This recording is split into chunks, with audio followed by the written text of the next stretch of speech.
Long ago, during Japan's feudal era, a time ruled by powerful samurai, intricate honor codes, and rigid social classes, there lived a young woman named Okiku.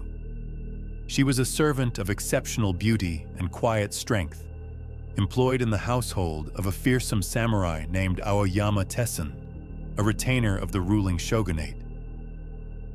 Okiku worked within the stone walls of Himeji Castle, a towering fortress that stood like a white crane over the plains of Harima province.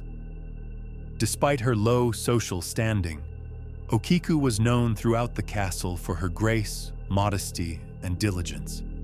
She wore her long, raven-black hair tied neatly, and her footsteps were so soft that many said she moved like a ghost even in life.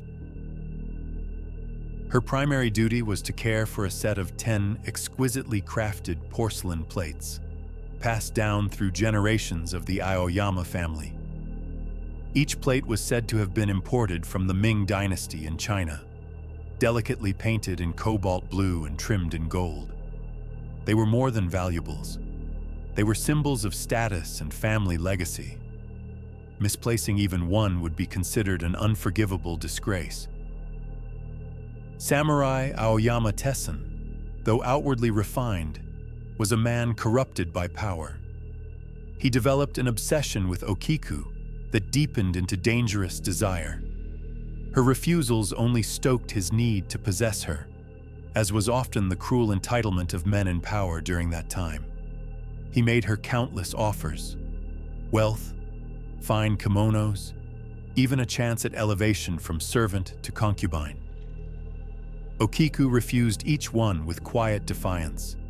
She was loyal not only to her duties but to her own dignity. Spurned and enraged, Aoyama devised a plot to bend her will by force. He would make her so desperate that she would have no choice but to accept him. One day, after completing her daily inventory, Okiku noticed that one of the treasured plates was missing. Panicked, she searched the entire estate, every room, cabinet, and garden. She could not find the 10th plate. Then Aoyama confronted her, feigning shock and fury. He accused her of theft, an offense punishable by death, especially for a servant. She fell to her knees, weeping, begging to be believed.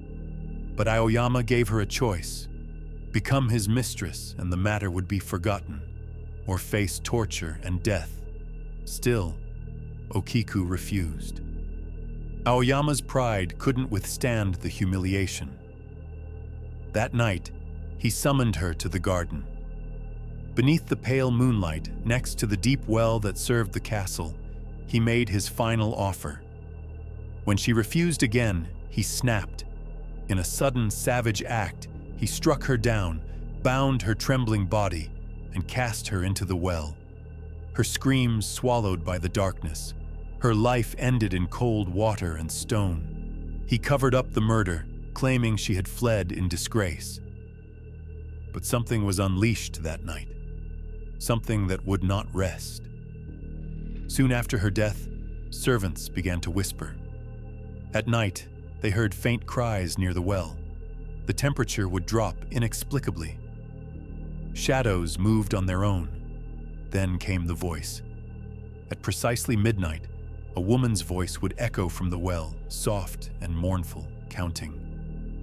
1, 2, 3, 4, 5, 6, 7, 8, 9. Always 9. Then, a pause, followed by a piercing scream of sorrow and rage that chilled the blood of all who heard it. Aoyama tried everything to dispel her spirit. Priests, monks, even exorcists, none could silence the voice. According to some versions of the story, one clever monk devised a solution. One night, as Okiku's ghost reached 9, the monk shouted, 10. And for the first time, the ghost fell silent. Some say she was finally appeased. Others say her silence was temporary, and that she still returns on certain nights to count. The well still exists at Himeji Castle. It's known as Okiku's well, and many visitors have claimed to feel a strange presence near it. A chill breeze on a hot day, a distant voice when no one is around. In Japanese folklore, Okiku became a type of onryō, a vengeful spirit wronged in life and unable to rest.